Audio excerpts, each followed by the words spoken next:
نحمده ونصلي على رسوله الكريم اما بعد. محترم ناظرین کرام،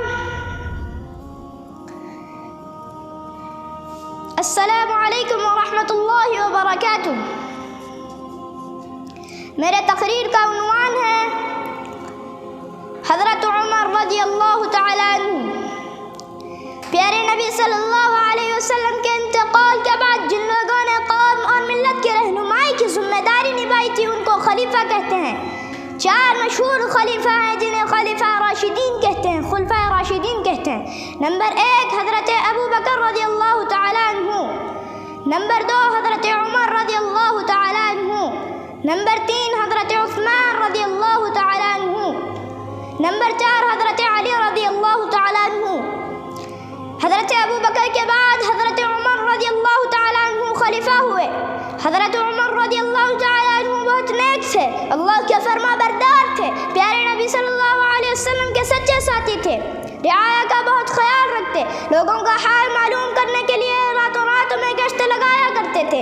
ایک دفعہ کا ذکر ہے کہ آپ رات میں گشت لگا رہے تھے تو اندر سے کچھ آوازیں آ رہی تھی. آپ وہیں ٹھہر گئے. ایک ماں اور بیٹی کے درمیان باتیں ہو رہی تھی.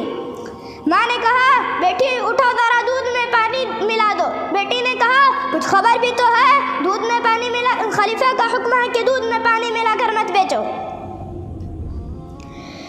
ماں نے کہا خلیفہ کا حکم ہے تو ہونے دو، کیا خلیفہ اس وقت دیکھ رہا ہے؟ تم اٹھو اور دودھ میں پانی ملا دو. بیٹی نے کہا مجھ سے تو یہ کام نہیں ہوگا، یہ کیسی ایمانداری ہے، یہ کیسی اوقات ہے، سامنے تو خلیفہ کا حکم مانا جا رہا ہے، پیٹھ پیچھے خلاف ورزی کی جا رہی ہے، پیٹھ پیچھے خلاف ورزی کی جا رہی ہے. خلیفہ نہیں دیکھ رہا ہے تو کیا ہوا، مگر اللہ تو دیکھ رہا ہے. میں دودھ میں پانی نہیں ملاؤں گی، کیا میں آپ کے کہنے سے میرا ایمان خراب کر لوں؟ حضرت عمر رضی اللہ تعالی عنہ نے دونوں کی بات چیت سنی اور لڑکی کے جواب سے بہت خوش ہوئے. دوسرے دن اپنے بیٹے حضرت عاصم رضی اللہ تعالی عنہ کے ساتھ اس لڑکی کے پاس نکاح کا پیغام بھیجا اور اس کی لڑکی کے ساتھ نکاح کرا دیا.